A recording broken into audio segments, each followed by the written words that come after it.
What's up, guys? Well, this is a little weird because I'm making a video on top of a video, but unfortunately my microphone wasn't on. It was on mute the whole time for both this and the conclusion, and I didn't realize it until I went back and looked while I was about to edit the video. So now I have to go back and re-voice over these. But anyway, these were the temps I was getting up to rendering a video. You wonder why I'm not just using the 12-core, 24-thread 5900X for that. Well, Danielle was using that for her own personal work, so I figured I would just get my video made over here since it's just for fun. I'm not going to get in the way of her work to be like, hey, let me make a YouTube video, you know? So I decided I'll just do that over here. Well, that didn't work out so well because we were getting temperatures up to 103 Celsius, and that's just not acceptable.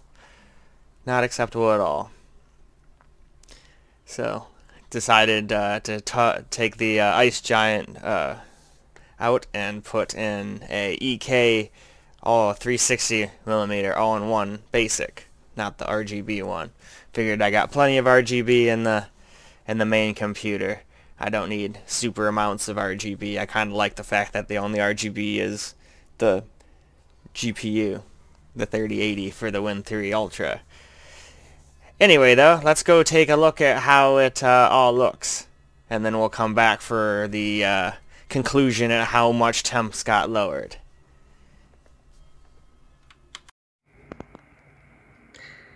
Alright, so here's how it looks with the side panel closed and everything. I've got the tubes running up into the top, which you probably can't see with it closed. We'll get a better look at that with the door open, and then there, we've got the tubes pointing barbs up, but it's the only way I could mount it, and temps seem to be pretty awesome, as you'll see at the end of the video, so I don't really care about that. It's not making any strange gurgly noises or any of that, so. Alright, let's open up the side panel here. Alright, I took the side panel off because it's all tinted and whatnot, makes it really hard to see, and also got more light on the situation. But here's how the unit looks on the processor itself. I actually really like the way this turned out. It really matches this Z390 Aorus Master motherboard. And then I routed the tubes up to the top there to keep them out of the way. Didn't cross over my RAM at all, even though it's not RGB or anything. I still didn't want to go over the RAM. I had my custom loop going over my RAM, and I didn't really like it, so I'm going to try to make that not happen in the other one. So, barbs are up, but like I said, didn't really, you know, mess with temps or make any weird gurgly noise or anything. Even if I get the camera this close, all you hear is fan noise. I have, like, so many fans in here.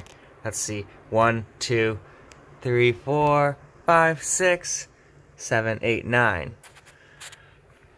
So, 9 fans in this system. And let's see. What was I going to say? Alright. So, anyway, let's take a better look at these fans. The EK Vardar S fans. No RGB or anything fancy like that. And we got the loaner down there in the basement. But let's go put it under load so you can hear what it sounds like under full load. It does get a little loud, but with this 9900K at 5 GHz, I'll take a little loudness and having my CPU at acceptable temps. My computer's all the way on the other side of the room anyway, so when I have the TV on and I'm gaming over there, I usually have headphones in anyway, so can't hear it. And it doesn't seem to bother Danielle, so no big deal. So let's get that benchmark loaded and get this thing loaded up. Okay, so here we got Cinebench R23 running. And here's a sample of how loud it is.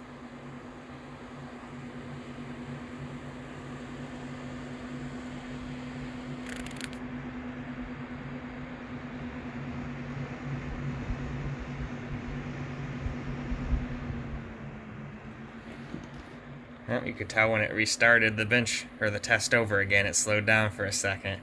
And let's see if you want to hear for pump. You probably can't hear it. I can't hear that pump. That pump is completely silent compared to how many fans and everything else going on in here. And then this guy's barely doing anything, so he shouldn't be polluting the test with too much noise. It's mostly just the case fans and these guys. But anyway, now we'll jump back onto the computer for the temps and the conclusion.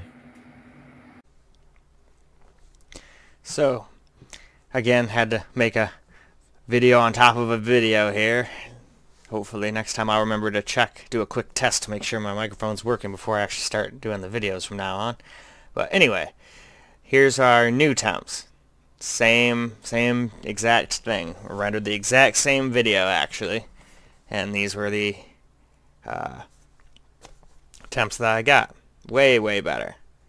And in fact, I found out that my 900K wasn't even completely stable at the volts I was at before. I was trying like 1.275 volts, and that was not stable. I was getting errors and whatnot, and games were crashing here and there.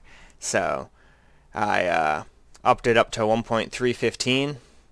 So that's even a little bit more volts. Not that many more, but still, and not even close to the same temperatures. So if you want to cool a 900K, you either need to get a nice like 280 or a 360mm radiator, or like the best air cooler there is, which is still the Noctua DH15, hands down. I could be wrong, but I haven't seen any air coolers defeat that. I really thought this IceGiant was going to, but unfortunately the way it's designed, it does not work on tiny little chips like the 900K and any other Intel. So it works. I'm not hounding on IceGiant at all. I picked the wrong part for the test, so it's nothing against their product. It's just I picked the wrong tool for the job. Now if I had a Threadripper, which is what it was really designed for, or possibly a RYZEN, I bet you if I put that thing on my, whatchamacallit, my 5900X, it would do way better than it did on my 900K. But still, its intended purpose was always Threadripper, first and foremost. That's why it has such a big base. But anyway, I've been rambling on long enough. This is just a short, quick little video to show that I finally got my 900K temps quelled. Anyway, so till the next video, peace out, guys.